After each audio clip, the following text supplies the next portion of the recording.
The honourable member for Vancouver Kingsway. Thank you, Mr. Speaker. I'm pleased to rise again to address the ongoing negotiations with the European Union regarding a comprehensive economic and trade agreement known as CETA.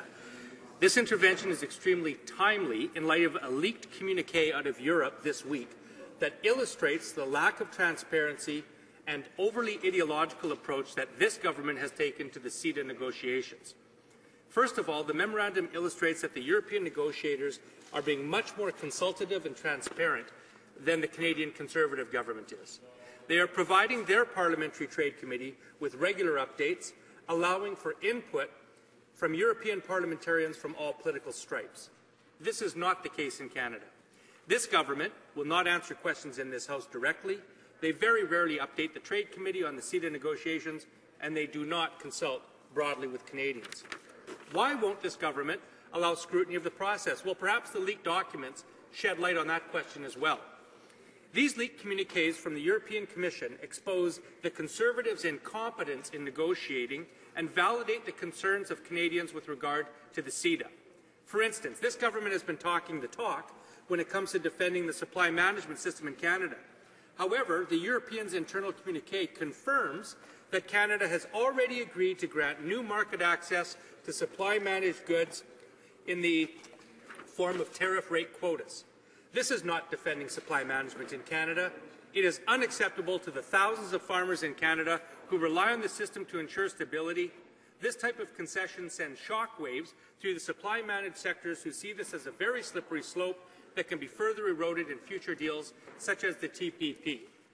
With regard to intellectual property, the leaked communiqué illustrates that this government is very much considering caving to pressures of the European pharmaceutical companies. These are concessions that will increase the cost of prescriptions in Canada. Canadians, including provincial governments and other drug providers, including employers, have been expressing concerns about this for years now, and this government, the Conservatives, dismiss these concerns as a myth. Well, we now see that the IP changes are on the table, and they are decisions that will be, quote, taken at the highest political level, end quote. So I will ask the Minister and the Prime Minister, what is your decision? Have you decided that Canadians will have to pay more for their medications or not?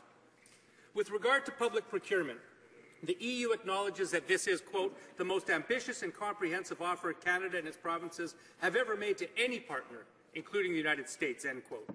Our offer to the EU, it says, even outreaches commitments that currently exist between provinces in Canada. But Europe still wants more. On public urban transport, they are asking us to provide full access and, in particular, eliminate all local content requirements for EU operators. They are demanding that provincial and regional development clauses be either eliminated or redrafted. Mr. Speaker, there is much to discuss with regard to CETA, more than I have time for here, but I must address the issue of imbalance. We've just seen the example of the FIPA with China, where Canada signed a deal that was terribly imbalanced, with Canada at the losing end. Again, in the documents leaked from the EU, Canada may be about to sign another imbalanced agreement. The Commission acknowledges that we are only asking that the EU enshrine existing liberalization, while they are asking us to substantially open our markets. On services and investment, the Europeans claim Canada has opened our markets fully, while they have maintained complete policy space for the future. So, Mr. Speaker, once again, we see the government pushing forward in a reckless manner, selling out Canadian interests and decrying any opposition to their agenda as anti-trade. On this side of the House, we are pro-trade, and we await the final draft of CETA to weigh it in its entirety and see if it's of net benefit to Canada. However, every time we see a leaked draft or document, we see a government that is not putting Canada's interests first. Will this government heed the advice of Canadians and address the imbalance before they present us with the final agreement and get consultation from Canadians and let us see the final draft before it is signed off in Europe? The Honourable Parliamentary Secretary to the Minister of International Trade. Mr. Speaker, I really don't know where to begin. That was a pro-trade speech. Well, I've heard some rants and some lines and some misinformation in this House before, but I don't think I've heard anything that was ever going to beat that.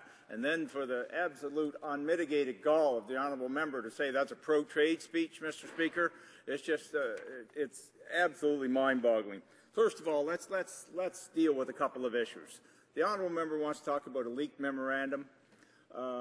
you know, Mr. Speaker, a leaked memorandum is exactly what it is. That's something that's deliberately leaked by another party to try to force something else to happen in negotiations. That's what leaked memorandums do, and the honourable member played into that very nicely, picked it up and did a great job for the European Union, I'm sure. You know, that the European Committee is better briefed than our committee. That's absolute nonsense. We've met now a couple of times with the European Trade Committee. The first thing we learned is we were much better briefed than they were in these negotiations. Updated and consulted broadly, absolute nonsense. Mr. Speaker, here's the deal. Canada is a trading nation. We're looking at this CETA, Comprehensive Economic Trade Agreement with the European Union, to increase trade with the European Union by about 12% or about $12 billion rather, about 80,000 jobs, the equivalent of about $1,000 per household in Canada.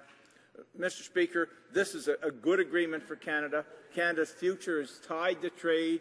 The honourable member actually asked for this late show. It's kind of like a light show, I guess, you know, and, you know, it is coming on into Christmas, and all of us still have the Christmas spirit and certainly a belief in make-believe, and the honourable member brings that out well.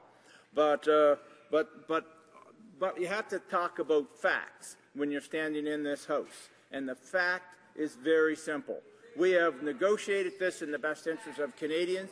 We continue, Mr. Speaker, to brief the provinces on a regular basis. We brief the municipalities. The first time ever they've had briefings from a federal minister for the Federation of Canadian Municipalities. Mr. Speaker, the reality is that this series of negotiations are to benefit Canada.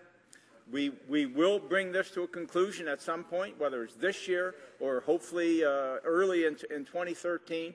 And at the end of the day, Canadians will be better off because of it. As far as public procurement, the offer on public procurement is ambitious. The provinces have signed on. They're the people who have to sign on, and the municipalities for public procurement. The honourable member knows that. You know, the idea that somehow we're going to cost Canadians more money on pharmaceuticals, these negotiations are still being negotiated. The honourable member needs to wait, calm down, wait until the negotiations are over, and then he can stand in this House and speak with some surety. Until then, we'll continue to negotiate, briefing the provinces and the municipalities, but negotiate the way you negotiate every agreement, and when the final agreement is ready, we'll bring it forward. Thank you, Mr. Speaker. For Vancouver Kingsway. Thank you, Mr. Speaker. Well, the government keeps throwing out mythical numbers and telling us how great an agreement is that they don't have the courage to show us. Let's address transparency. In the section of the leaked memorandum between the EU Commission and the Trade Committee that addresses public utilities, the Commission refers to concessions that Canada has made, quote, reluctantly. The concessions have to do with the fact that the EU is maintaining various reservations for public utilities, whereas Canada is putting those on the table. The document says that Canada has asked the EU member states to make a change to the language, quote, which would help in the presentation to our provinces, close the quote.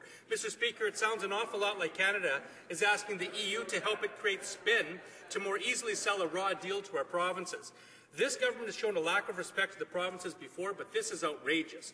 The government has long insisted that they want this deal done before the end of the year, and with that fast approaching, it's evident we are far from a fair deal, a balanced deal for Canada. Will the government commit to listening to Canadians and keep working at this deal until we have a deal that is good for our economy and good for all Canadians and is balanced between the two economies? The Honourable Parliamentary Secretary.